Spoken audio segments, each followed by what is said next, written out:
मुंबईतील मुंबादेवी विधानसभेतील उमेदवार शायना यन्सी यांच्याबद्दल उभाटाचे खासदार अरविंद सावंत यांनी इम्पोर्टेड माल असं वक्तव्य केलं आहे। या वक्तव्याच्या निषेधार्थ शिवसेना नेत्या नीलम गोरे यांनी निवडणूक आयोगाकडे लेखी तक्रार दाखल केली आहे। सध्या आपल्यासोबत नीलम गोरे या आहेत, आपण त्यांच्याकडून जाणून घेऊयात। खरं तर अरविंद सावंत यांनी माल या शब्दाचा वापर केलेला आहे। या सर्व प्रकरणाकडे कसं पाहताय?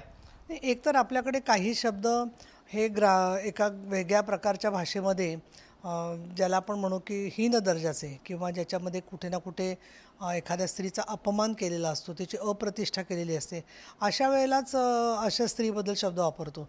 हे लोक जेव्हा म्हणतात की मी तसं अनवधानाने बोललो का, मग स्वतःच्या घरातल्या स्त्रियांबद्दल असं बोलतं का कोणी? आपल्या घरातला माल आला आहे म्हणून आज?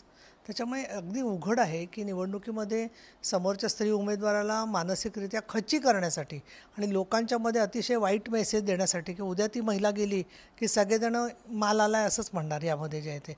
त्यामुळे या दृष्टिकोनातून फक्त निषेधाचाही मुद्दा नाही आहे। प्रश्न असा आहे की एका बाजूला माननीय पंतप्रधानांच्या नेतृत्वाखाली लोकसभा आणि राज्यसभेने प्रचंड अशा बहुमताने नमो स्त्री शक्ती वंदन विधेयक पास केलेले आहे। त्यानुसार 2029 पासून महिलांना एकतरी आरक्षण मिळणार आहे। मग अशा वेळेला ही निवडणूक म्हणजे एका अर्थाने पूर्वतयारी आहे स्त्रियांच्या राजकीय सहभागाची। अशा वेळेला महिला उमेदवारांबद्दल जर का लोकप्रतिनिधी ही भाषा वापरत असतील तर मग निवडणूक आयोगाने त्याची दखल घेतली पाहिजे, त्यांच्यावरती कारवाई केली पाहिजे। इतकंच नव्हे तर पोलिसांनी पण कारवाई करावी, म्हणून आज स्त्रियांना महिला आघाडीला शिवसेना महिला आघाडीच्या स्वतः उमेदवार आणि सगळेजण गेले होते। आणि म्हणून मी याच्याकडे पक्षीय दृष्टिकोनापेक्षा सुद्धा मी या दृष्टीने पाहते की लोकप्रतिनिधी किती बेजबाबदार वक्तव्य करू शकतात आणि खरं तर लोकसभा अध्यक्षांनी पण अशा गोष्टींची दखल घेतली पाहिजे। परंतु अरविंद सावंत यांचं असं म्हणणं आहे की जे मी वक्तव्य केलं त्या वक्तव्याचा विपर्यास गेला कारण की तिथं आमच्याही पक्षातल्या काही महिला उपस्थित होत्या। त्याच्यामुळं मी जो माल हा शब्द वापरला आहे त्याचा कुठंतरी एक विरोधक वेगळ्या पद्धतीने त्याचा उपयोग करत आहेत अशी त्यांचं म्हणणं आहे। मुळामध्ये मतदार असो उमेदवार असो, याला तुम्ही एक तो माणूस आहे, त्याचा मनुष्य म्हणून अधिकार आहे, त्याच्याऐवजी तुम्ही त्याचा माल म्हणून उल्लेख करता, याच्यात प्रत्येकाचाच अपमान आहे। आणि त्याच्यातून स्त्रिया उमेदवार असताना तुम्ही असं बोलता आणि विशेष म्हणजे तुमच्या पक्षाच्या स्त्रियांसमोर तुम्ही दुसऱ्या स्त्रीच्याबद्दल अप्रत्यक्षरित्या किंवा प्रत्यक्षरित्या माल असा उल्लेख करता, त्याच्यावरून तुमची दृष्टी किती सदोष आहे, किती घाणेरडी दृष्टी हे दिसते। आणि यांच्या प्रवक्त्या बोलतात काय की काही वेळेला शिवसेनेचे लोक दुसऱ्यांना नटी म्हणतात। अहो, संजय राऊतांनी नवनीत राणांबद्दल नटी असा उल्लेख केला आहे। तुम्ही स्वतःच्या पक्षाचे जे लोक आहेत त्यांच्याबद्दल केलं तर दिशाभूल करून कलाटणी द्यायचा प्रयत्न करू नये। माझं काय म्हणणं, कुणीही बोललं असेल तर त्याची दखल निवडणूक आयोग असेल, राज्य महिला आयोग आहे, हे घेत असतं, पोलीस घेत असतात, उल्लेख करत असतात।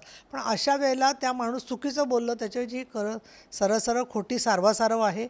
आणि महत्त्वाचं म्हणजे या लोकांच्या तोंडामध्ये अनेक शब्द आहेत, आईवरून बहिणीवरून शिव्या देतात सातत्याने बोलत असताना आणि त्याच्यात त्यांना मर्दुमकी वाटते, ही वस्तुस्थिती आहे। संजय राऊत यांनी म्हणजे जी आता लाडकी बहीण योजना सुरू केली आहे, संजय राऊतनी असं म्हणलं आहे की जी लाडकी बहीण योजना आहे ती निवडणुकीपूर्वीची एक जुमला आहे। तर या सर्व वक्तव्याकडे कसं बघताय? मुळामध्ये त्यांच्याबद्दल मी कधी काही जास्त बोलत नाही, एवढ्यासाठी बोलत नाही की एक कुठेतरी ते विपर्यास करण्याचंच त्यांचं राजकारण सातत्याने असतं। आनंदाचा शिधा किंवा लाडकी बहीण किंवा लाडकी लेक योजना, महिलांना प्रवासामध्ये अर्धी सवलत, हे सगळं निवडणुका वर्ष दीड वर्षापूर्वी राज्य सरकारने केलेलं आहे। त्यामुळे या ज्या सगळ्या योजना आहेत त्या केवळ निवडणुकीचा जुमला असता तर मग काँग्रेसने जसं सांगितलं होतं 2005 मध्ये की आम्ही वीज बिल माफ करू आणि प्रत्यक्षामध्ये निवडणुकीनंतर सांगितलं की प्रिंटिंग मिस्टेक, आणि तेच वाक्य मी संजय राऊतांनी बोलताना ऐकलं की आमची यादीमध्ये प्रिंटिंग मिस्टेक असू शकते।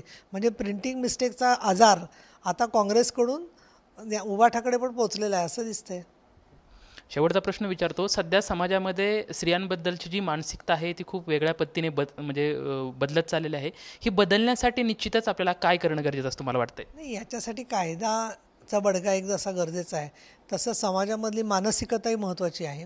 मला काही पुढारी असे माहिती आहेत की कधीच ते महिलांबद्दल अपशब्द वापरत नाहीत, परंतु त्यांचे अनुयायी मात्र वेगळ्या गोष्टी चुकीच्या करत असतात।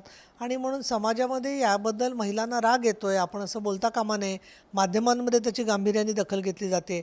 हे जेवढं समोर येईल तेवढं एखाद्याच याच्याबद्दल बोलण्याची पद्धत बदलेल। खरा हेतू त्यांचा हाच असतो की स्त्रीला नामोहरम करणं, तिला घरात बसवायचं, तिला बाहेर 4 ठिकाणी तोंड दाखवता येणार नाही अशा पद्धतीने वक्तव्य करायचं, ही अतिशय मी असं म्हणेन की राज्यघटनेला हरताळ फासणारी कृती आहे। काही नेते जाणीवपूर्वक कुठंतरी महिलांना अपमानास्पद वागणूक देत आहेत, परंतु महिलांना जर सन्मानाची वागणूक दिली असेल तर महिलांचा सन्मान करणं खूप गरजेचं आहे, अशी प्रतिक्रिया शिवसेना नेत्या नीलम गोरे यांच्याकडून आपल्याला पाहायला मिळत आहे. कॅमेरामॅन अभिजित पिसेसोबत लक्ष्मण जाधव, TV9 मराठी, पुणे.